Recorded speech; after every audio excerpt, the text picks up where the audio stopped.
Bonjour, mais on va démarrer 11h01.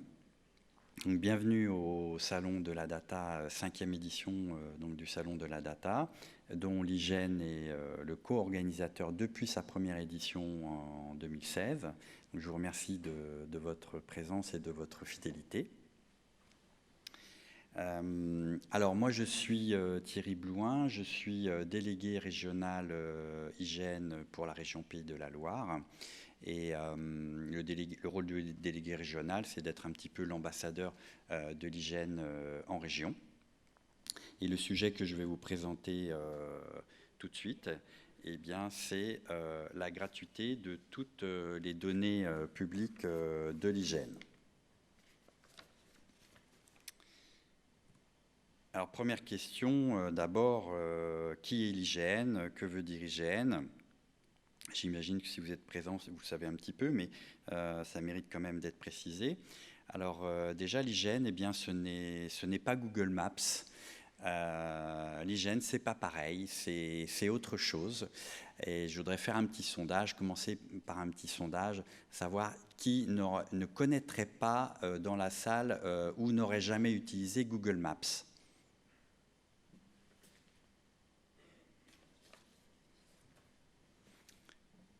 Bon, bah, je vois que Google Maps est très connu, donc.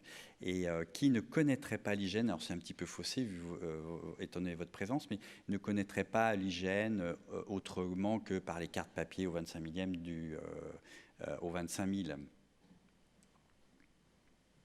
Ah oui, quand même. Bon, alors bienvenue surtout à ceux-là, parce que l'idée de cette présentation, c'est vraiment de vous montrer ce que fait l'IGN, et puis de vous montrer qu'on est différent de Google Maps, et j'espère qu'à la fin de cette présentation, vous aurez une meilleure idée de ce que fait l'IGN. Donc, déjà, l'IGN, c'est un acronyme qui veut dire en fait Institut national de l'information géographique et forestière. Cet acronyme ne correspond pas complètement aux initiales, donc IGN, du fait que l'IGN et un autre établissement public qui s'appelle l'IFN, l'Inventaire forestier national, ont fusionné en 2011. Donc on a gardé le sigle IGN, mais par contre on a changé notre nom. Maintenant on est l'Institut national de l'information géographique et forestière. Donc les missions de l'IGN, eh bien, c'est de décrire la France, ses paysages, ses territoires, ses villes, ses forêts, etc. etc. Pour cela, donc, on produit des données, on coproduit également des données avec des partenaires. On peut les croiser, bien évidemment, et puis on traite toutes ces géodatas avec des niveaux de représentation et de précision différents pour constituer des bases de données différentes.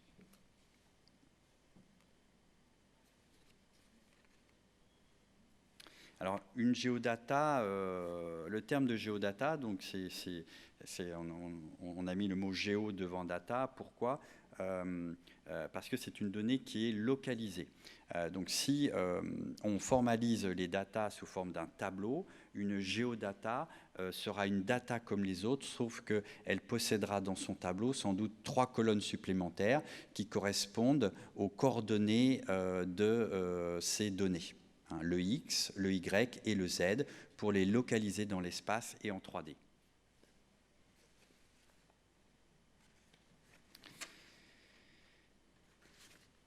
Hop, voilà.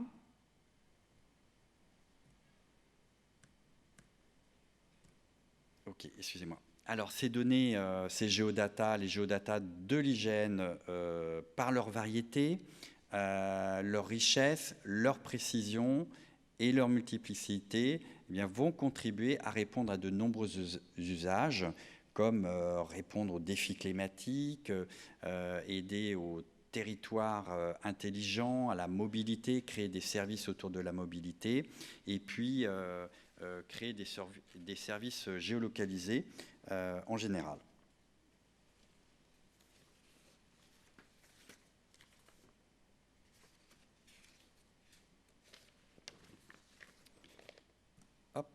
Alors, ces données gratuites, venons-en au fait. Donc, les données de l'IGN, toutes les données publiques de l'IGN sont gratuites et en open data sous le régime de la licence LOOL, donc licence ouverte open licence, depuis le 1er janvier de cette année. L'accès à ces données est donc gratuit et libre pour tous, en téléchargement ou en flux via des services web. Et cette gratuité contribue bien sûr au plan national de relance de l'économie suite à la pandémie. Donc aujourd'hui, on parle des géodatas comme des biens communs, puisqu'elles sont entièrement gratuites et disponibles, à utiliser et à améliorer tous ensemble de façon collaborative. Si on mixe les deux mots, géodata et biens communs, on peut appeler ça des géocommuns. C'est un terme peut-être que vous avez entendu ou que vous avez lu récemment, puisque c'est un mot qu'utilise souvent dans ses communications le directeur général de l'IGN. Alors, quelles sont ces données, justement? Parlons-en. Donc, l'IGN réalise de nombreuses bases de données. Il en existe environ une trentaine sur l'ensemble du territoire français. Là, je vous en présente 4 principales. Alors, si on part de la gauche, d'abord la BD Topo, qui est une base topographique qui modélise en 2D et en 3D l'ensemble du territoire et des infrastructures. C'est la base de données en fait la plus aboutie, la base de données généraliste la plus aboutie en termes de complétude et en termes de précision géométrique. Deuxième base de données très populaire également, la BD Ortho. Donc la BD Ortho, c'est un assemblage de photographies aériennes sur l'ensemble également du territoire national. C'est en fait la France vue du ciel, avec des niveaux de précision de définition de plus en plus forts.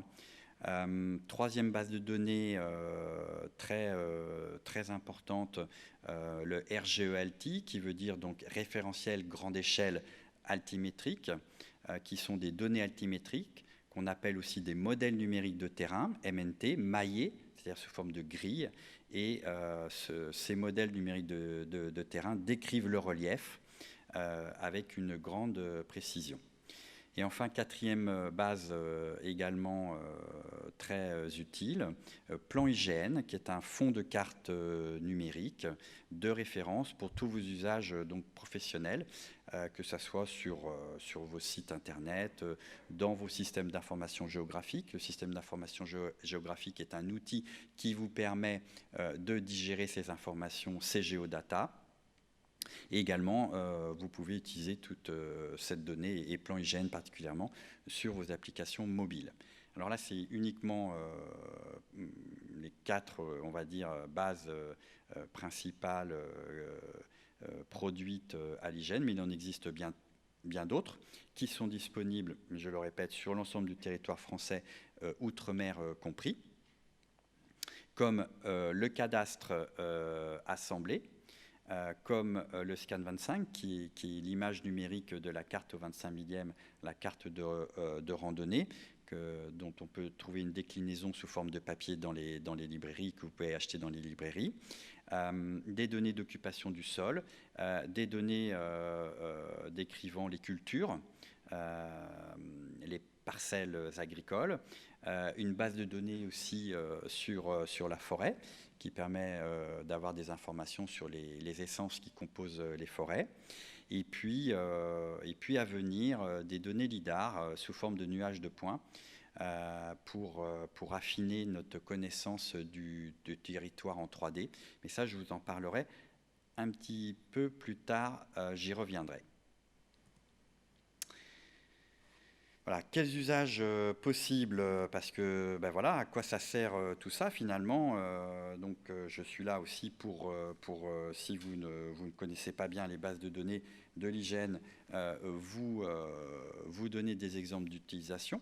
Alors déjà des exemples d'utilisation sur le thème du risque, comme visualiser des modèles climatiques pour des études d'impact, des applications pour gérer le risque incendie ou lutter contre l'artificialisation des sols.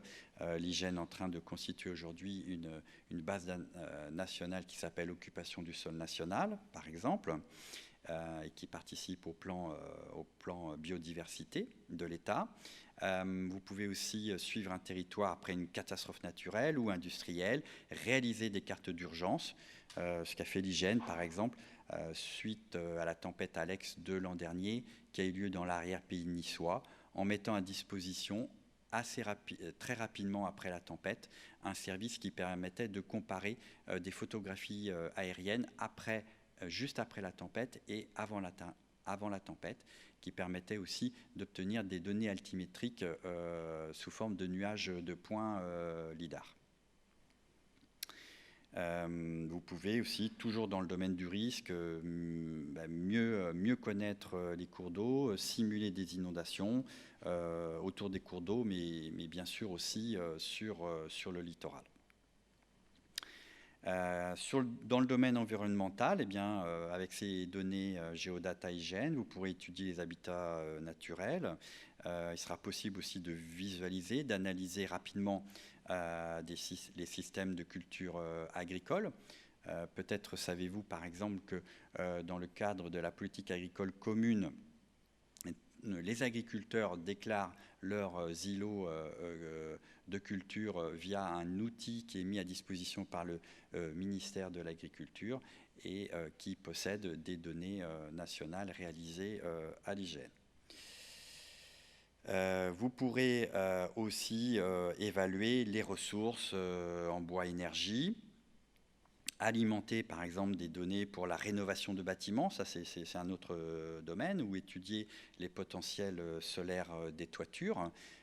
Si vous habitez par exemple sur le territoire de Nantes Métropole a mis à votre disposition un service qui vous permet, donc un service en ligne sur son site internet, qui vous permet d'évaluer le potentiel solaire de la toiture de la maison que vous habitez.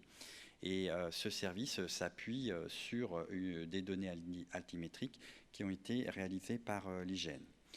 Vous pourrez aussi aménager, urbaniser dans un esprit donc durable, visualiser l'offre et la consommation de soins médicaux, par exemple, valoriser l'offre touristique d'un territoire en mixant tout un tas de données liées au tourisme.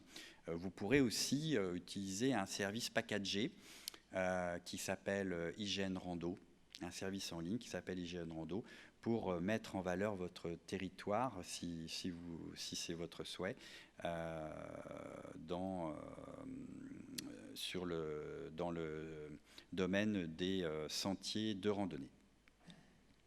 Et enfin, bien sûr, vous pouvez croiser à l'infini les données de l'hygiène entre elles, mais bien sûr, avec d'autres données, et c'est aussi tout l'intérêt, qui sont réalisées par d'autres experts, comme l'INSEE, que vous connaissez, ou l'Office national des forêts, des données qui sont produites également par certains ministères, des métropoles, etc., etc.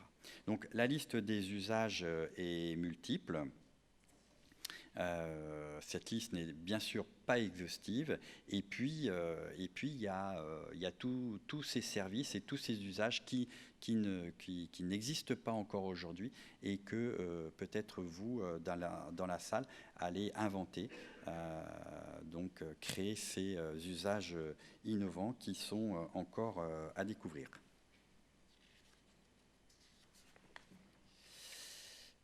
Alors, comment on y accède à ces données? C'est très simple. C'est très simple. Vous avez principalement deux possibilités. Sur la partie gauche de la diapositive, vous voyez l'image du site internet qui s'appelle geoportail.gouv.fr, qui est le portail des territoires et des citoyens, dans lequel vous allez pouvoir visualiser la donnée. Vous allez pouvoir visualiser toutes les données de l'hygiène sur l'endroit que vous souhaitez, et vous allez pouvoir visualiser également d'autres données produites et réalisées par d'autres organismes. Donc, cette adresse à retenir, geoportail.gouv.fr. Et puis, si vous souhaitez récupérer ces données dans votre système, à ce moment-là, vous pouvez aller donc sur geoservice.hygiene.fr pour télécharger en dur les données. Ou les utiliser en flux via des services web, et puis faire tous les imports que vous souhaitez dans les applications ou dans les sites internet de votre choix. Donc à retenir, geoportail.gouv.fr pour visualiser les données et geoservice.hygiene.fr pour télécharger ces données.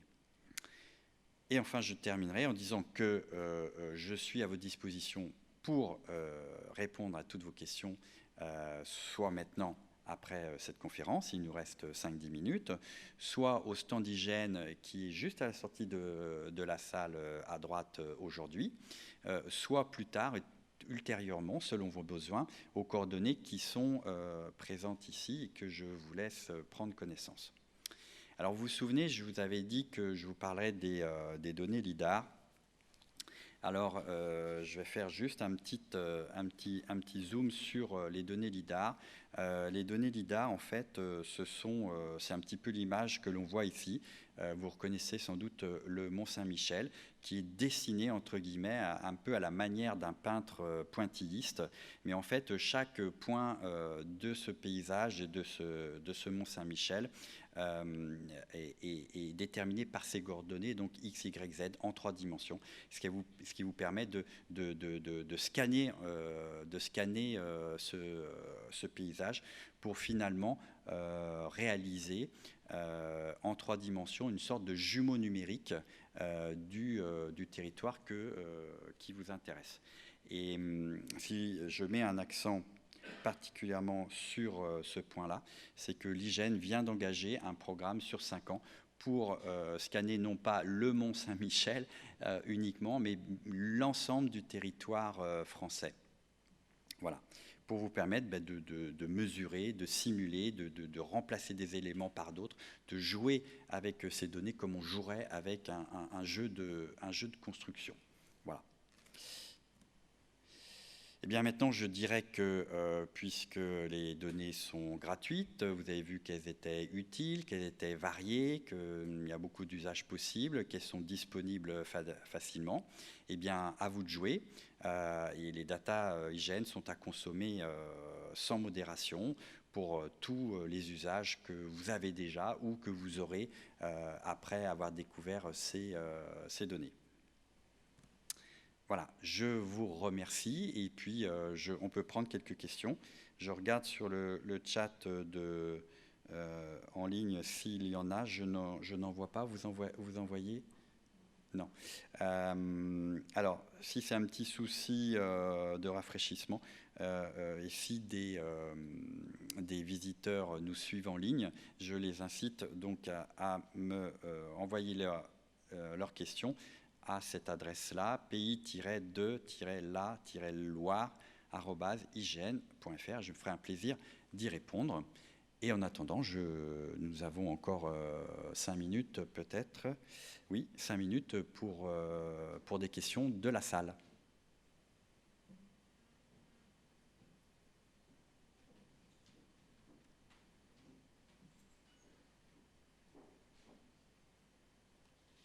Tout est clair?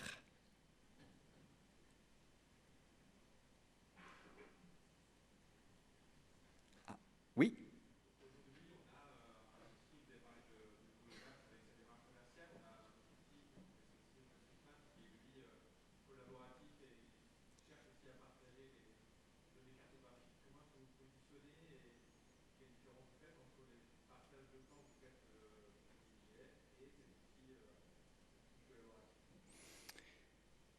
Alors effectivement, dans le paysage, il y a de nombreux acteurs sur la cartographie. On a parlé de Google Maps, de l'IGN. Il y a également dans cet écosystème OpenStreetMap, OSM. Et peut-être savez-vous que l'IGN a lancé une grande enquête publique.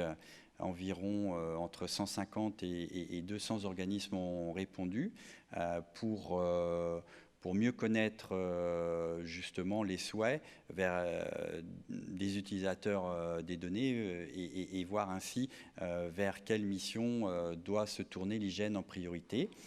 Et il est ressorti de cette enquête, et nous en avons pris tout à fait conscience, nous en avons conscience avant.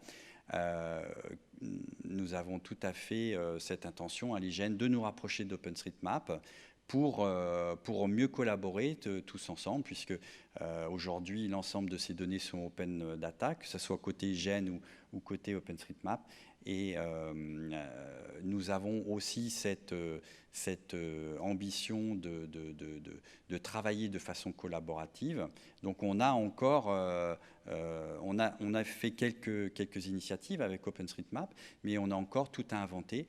Et en tous les cas, on ne va pas se priver l'IGN ne va pas se priver de collaborer avec OpenStreetMap, c'est sûr, dans les années qui viennent. Oui.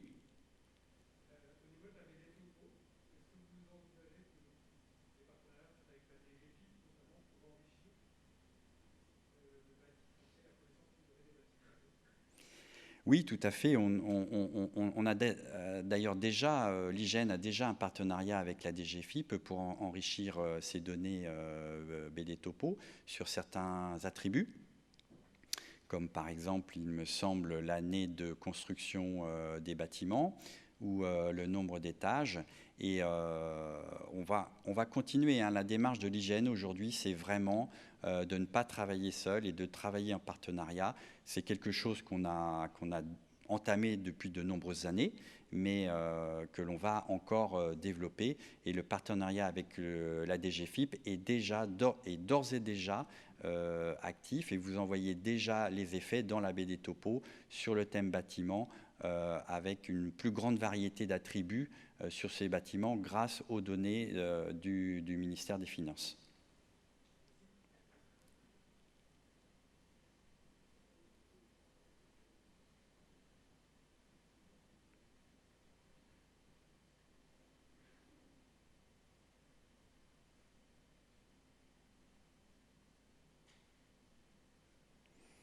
Bon, il nous reste 1 minute, s'il y a une dernière question, et puis après nous fermerons cette session. En tous les cas, merci de votre présence, et puis comme je vous le disais tout à l'heure, nous restons à votre disposition si vous avez des questions qui vous viennent ultérieurement. Voilà, bonne journée au Salon de la Data.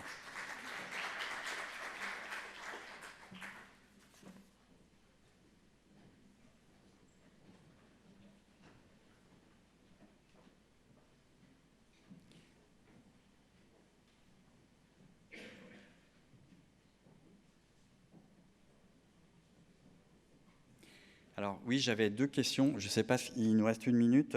J'ai vu des questions en ligne là. Ok, merci. Le site confirme bien qu'il y a licence. Le slide semblait dire le contraire. Je ne comprends pas complètement, mais bien toutes les données publiques IGN sont sous la licence libre, effectivement. Et puis une autre question, où en est-on du référentiel cadastral unique, qu'on appelle également RPCU. Donc la RPCU, c'est un gros programme pour unifier les données du cadastre et de l'IGN.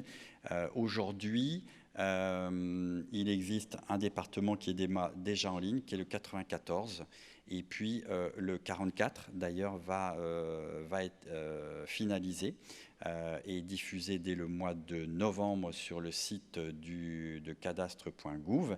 Et puis d'autres départements sont dans la foulée. Une nouvelle chaîne de fabrication existe à l'IGN pour accélérer le mouvement. Donc la RPCU après avoir eu quelques difficultés techniques à être réalisées, semble bien reparti. Et d'ici la fin de l'année, nous aurons de disponibles, je crois, au moins 3 ou 4 départements sur le territoire français. Voilà, et je ne vois pas d'autres. Rubrique 2, qu'en est-il des données Scan25? Alors le Scan25 est également gratuit pour les usages professionnels internes. Et par contre, pour des usages grand public, il existe un seuil de gratuité. Et si vous dépassez ce seuil, que ce soit en termes de transactions sur votre site internet ou en termes de reproduction de papier, il peut y avoir une redevance. Mais les seuils restent quand même, les seuils de gratuité restent quand même très très élevés. Et il faut vraiment faire de la production en masse sur vos sites ou en guide papier pour avoir des redevances à payer.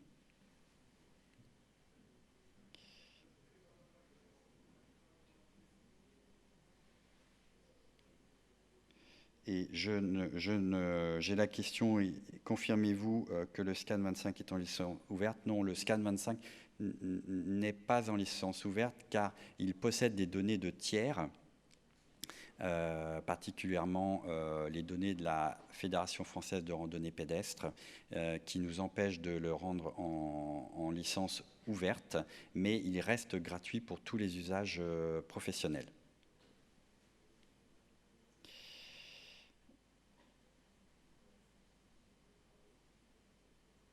Voilà, là je pense avoir répondu à toutes les questions et il est 11h27, donc je vous remercie de votre attention et je vous dis à bientôt.